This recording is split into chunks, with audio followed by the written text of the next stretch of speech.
The spirit catches you and you fall down. A Hmong child. Her American doctors.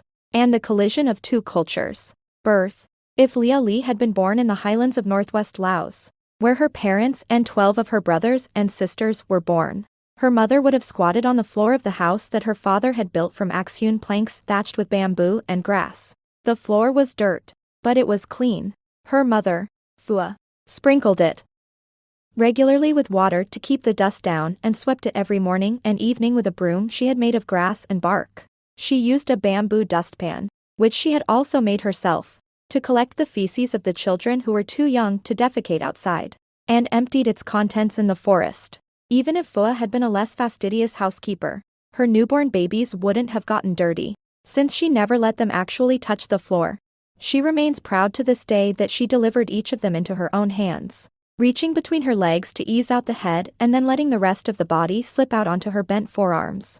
No birth attendant was present, though if her throat became dry during labor, her husband, now qaug, was permitted to bring her a cup of hot water, as long as he averted his eyes from her body, because Phua believed that moaning or screaming would thwart the birth. She labored in silence, with the exception of an occasional prayer to her ancestors. She was so quiet that although most of her babies were born at night, her older children slept undisturbed on a communal bamboo pallet a few feet away, and woke only when they heard the cry of their new brother or sister. After each birth, now qaug cut the umbilical cord with heated scissors and tied it with string. The Phua washed the baby with water she had carried from the stream, usually in the early phases of labor, in a wooden and bamboo packbard strapped to her back.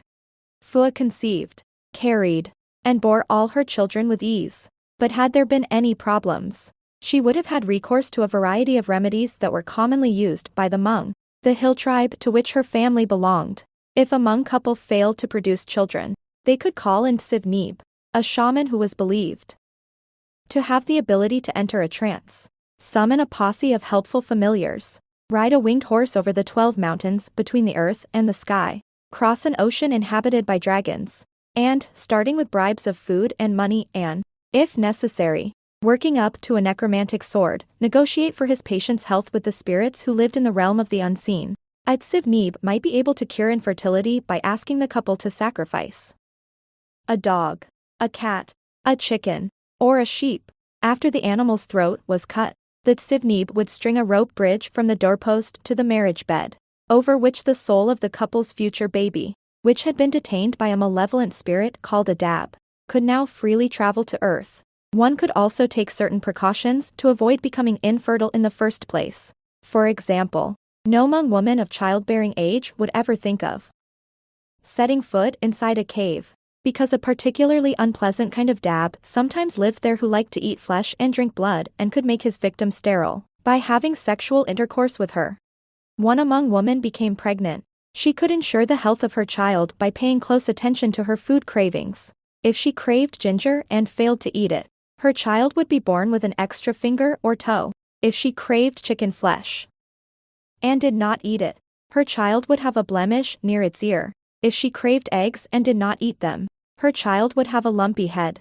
When a Hmong woman felt the first pangs of labor, she would hurry home from the rice or opium fields, where she had continued to work throughout her pregnancy. It was important to reach her own house, or at least the house of one of her husband's cousins, because if she gave birth anywhere else a dab might injure her.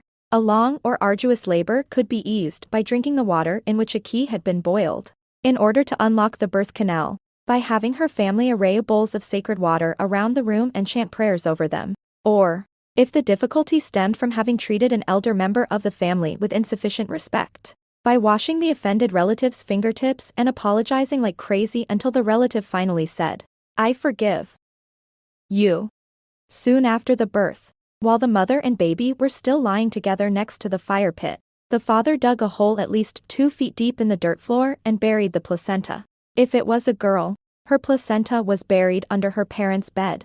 If it was a boy, his placenta was buried in a place of greater honor, near the base of the house's central wooden pillar, in which a male spirit, a domestic guardian who held up the roof of the house and watched over its residents, made his home.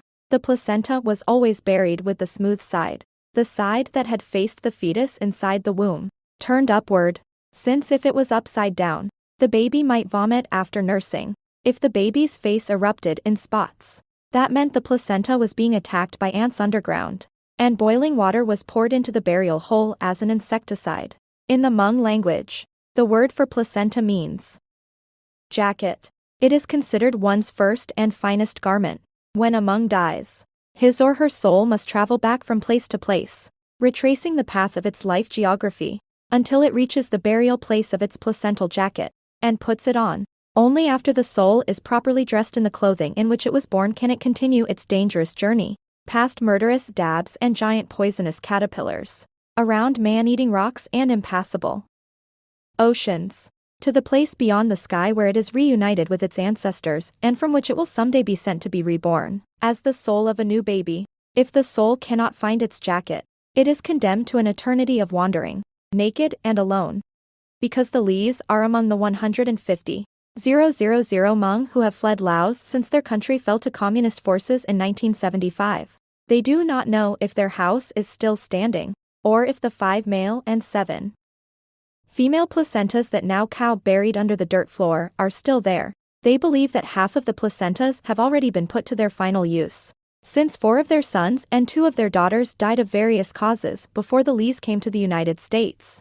The Lees believe that someday the souls of most of the rest of their family will have a long way to travel, since they will have to retrace their steps from Merced, California, where the family has spent 15 of its 17 years in this country, to Portland, Oregon, where they lived before Merced, to Honolulu, Hawaii, where their airplane from Thailand first landed, to 2 Thai refugee camps, and finally back to their home village in Laos.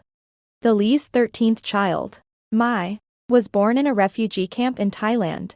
Her placenta was buried under their hut. Their 14th child, Leah, was born in the Merced Community Medical Center, a modern public hospital that serves an agricultural county in California's Central Valley, where many Hmong refugees have resettled. Leah's placenta was incinerated. Some Hmong women have asked the doctors at MCMC, as the hospital is commonly called, if they could take their babies' placentas home. Several of the doctors have acquiesced, packing the placentas in plastic bags or take-out containers from the hospital cafeteria. Most have refused, in some cases because they have assumed that the women plan to eat the placentas, and have found that idea disgusting, and in some cases because they have feared the possible spread of hepatitis B, which is carried by at least 15% of the Hmong refugees in the United States. Phua never thought to ask, since she speaks no English, and when she delivered Leah, no one present spoke Hmong. In any case, the Lee's apartment had a wooden floor, covered with wall-to-wall carpeting, so burying the placenta would have been a difficult proposition. When Leah was born, at 7:09 p.m., on July 19, 1982, Phua was lying on her back on a steel table, her body covered with sterile drapes, her genital area painted with a brown betadine solution, with a high-wattage lamp trained on her perineum. There were no family members in the room.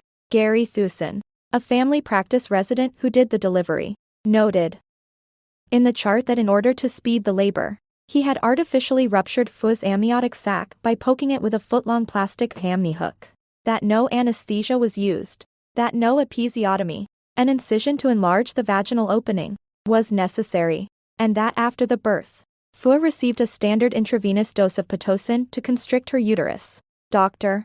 Thusen also noted that Leah was a healthy infant whose weight, 8 pounds 7 ounces, and condition were appropriate for gestational age, an estimate he based on observation alone. Since Phua had received no prenatal care, was not certain how long she had been pregnant, and could not have told Dr. Thusen even if she had known. Phua thinks that Leah was her largest baby, although she isn't sure, since none of her 13 elder children were weighted at birth. Leah's APGAR scores, an assessment of a newborn infant's heart rate, respiration, muscle tone, color, and reflexes, were good. 1 minute after her birth she scored 7 on a scale of 10, and 4 minutes later she scored 9. When she was 6 minutes old, her color was described as pink and her activity as a crying. Leah was shown briefly to her mother.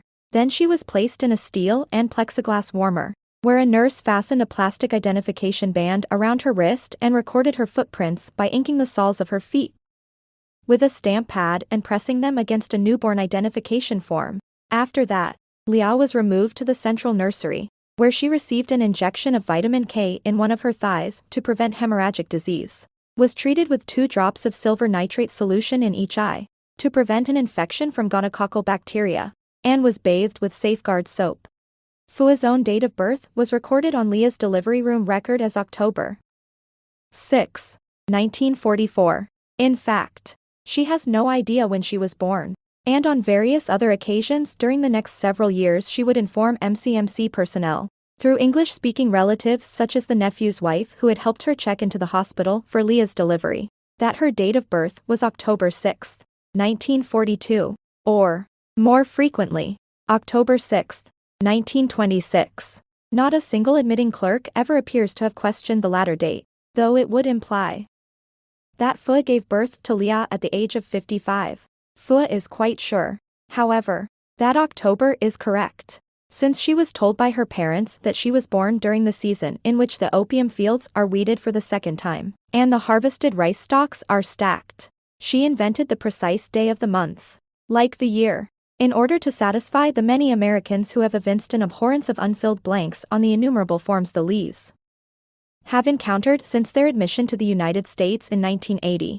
Most Hmong refugees are familiar with this American trait and have accommodated it in the same way. Now Cao Li has a first cousin who told the immigration officials that all 9 of his children were born on July 15, in 9 consecutive years, and this information was duly recorded on their resident alien documents. When Leah Lee was released from MCMC, at the age of 3 days, her mother was asked to sign a piece of paper that read, "I certify that during the discharge procedure I received my baby, examined it and determined that it was mine. I checked the identiband, R, parts sealed on the baby and on me and found that they were identically numbered 5043 and contained correct identifying information." Since Phua cannot read and has never learned to recognize Arabic numerals, it is unlikely that she followed these instructions. However, she had been asked for her signature so often in the United States that she had mastered the capital forms of the 7 different letters contained in her name. Phua Yang. The Yangs and the Lees are among the largest of the Hmong clans. The other major ones are the Chas, the Changs, the Hangs, the Hers, the Kus, the Los, the Muas, the Taos, the Views, the Xiong's, and the Vangs. In Laos, the clan name came first, but most Hmong refugees in the United States use it as a surname. Children belong to their father's clan. Women traditionally retain their clan name after marriage. Marrying a member of one's own clan is strictly taboo. Phua's signature is no less legible than the signatures of most of MCMC's resident physicians in training, which, particularly if they are written toward the end of a 24-hour shift, tend to resemble EEGs. However, it has the unique distinction of looking different each time it appears on a hospital document. On this occasion, FOUIANG was written as a single word. One A is canted to the left and one to the right. The Y looks like an X, and the legs of the N undulate gracefully, like a child's drawing of a wave. It is a credit to Phua's general equanimity, as well as characteristic desire not to think ill of anyone, that although she found Leah's birth a peculiar experience, she has few criticisms of the way the hospital handled it. Her doubts about MCMC in particular, and American medicine in general, would not begin to gather force until Leah had visited the hospital many times. On this occasion, she thought the doctor was gentle and kind. She was impressed that so many people were there to help her, and although she felt that the nurses who bathed Leah with Safeguard did not get her quite as clean as she had gotten her newborns with Laotian stream water, her only major complaint concerned the hospital food. She was surprised to be offered ice water after the birth, since many Hmong believe that cold foods during the postpartum period make the blood congeal in the womb, instead of cleansing it by flowing freely, and that a woman who does not observe the taboo against them will develop itchy skin or diarrhea in her old age. Phua did accept several cups of what she remembers as hot black water. This was probably either tea or beef broth. Phua is sure it wasn't coffee, which she had seen before and would have recognized. The black water was the only MCMC-provided food that passed her lips during her stay in the maternity ward. Each day, Now Kao cooked and brought her the diet that is strictly prescribed for Hmong women during the 30 days following childbirth: steamed rice and chicken boiled in water with 5 special postpartum herbs, which the Lees had grown for this purpose on the edge of the parking lot behind their apartment building. This diet was familiar to the doctors on the labor and delivery floor at MCMC, whose assessments of it were fairly accurate gauges of their general opinion of the Hmong.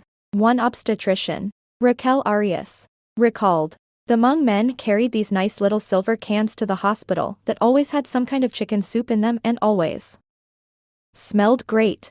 Another obstetrician, Robert Small, said, "They always brought some horrible stinking concoction that smelled like the chicken had been dead for a week." Phua never shared her meals with anyone, because there is a postpartum taboo against spilling grains of rice accidentally into the chicken pot. If that occurs, the newborn is likely to break out across the nose and cheeks with little white pimples whose name in the Hmong language is the same as the word for rice. Some Hmong parents in Merced have given their children American names, in addition to many standard ones. These have included Kennedy, Nixon, Pajama, Guitar, Maine, after Merced's Main Street, Anne, until a nurse counseled otherwise, Baby Boy, which one mother, seeing it written on her son's hospital papers, assumed was the name the doctor had already chosen for him. The Lees chose to give their daughter a Hmong name, Leah. Her name was officially conferred in a ceremony called a Bu Plig, or soul calling, which in Laos always took place on the 3rd day after birth. Until this ceremony was performed, a baby was not considered to be fully a member of the human race, and if it died during its first 3 days it was not accorded the customary funerary rites. This may have been a cultural adaptation to the 50% infant mortality rate, a way of steeling Hmong mothers against the frequent loss of their babies during or shortly after childbirth by encouraging them to postpone their attachment. In the United States, the naming is usually celebrated at a later time, since on its 3rd day a baby may still be hospitalized, especially if the birth was complicated.